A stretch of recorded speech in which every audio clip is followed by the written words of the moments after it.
عبد الاعلی نے داؤد سے اور انہوں نے عامر بن شراحیل سے روایت کی، کہا میں نے علقمہ سے پوچھا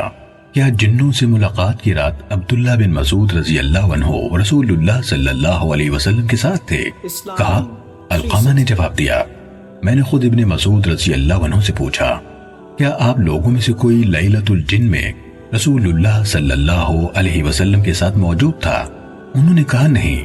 لیکن ایک رات ہم رسول اللہ صلی اللہ علیہ وسلم کے ساتھ تھے تو ہم نے آپ کو گم پایا، ہم نے آپ کو وادیوں اور گھاٹیوں میں تلاش کیا، آپ نہ ملے تو ہم نے کہا کہ آپ کو اڑا لیا گیا ہے یا آپ کو بے خبری میں قتل کر دیا گیا ہے۔ کہا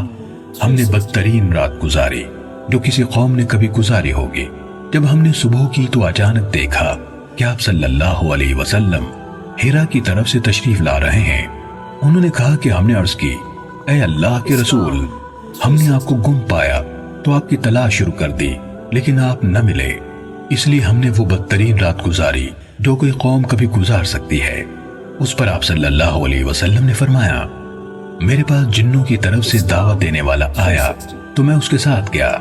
اور میں نے ان کے سامنے قرآن کی قرات کی۔ انہوں نے کہا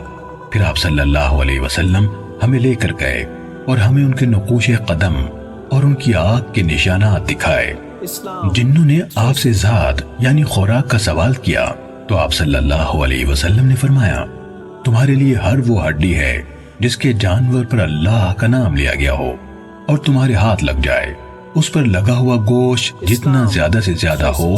اور ہر نرم قدموں والے اونٹ اور کٹے سموں والے جانور کی لید تمہارے جانوروں کا چارہ ہے۔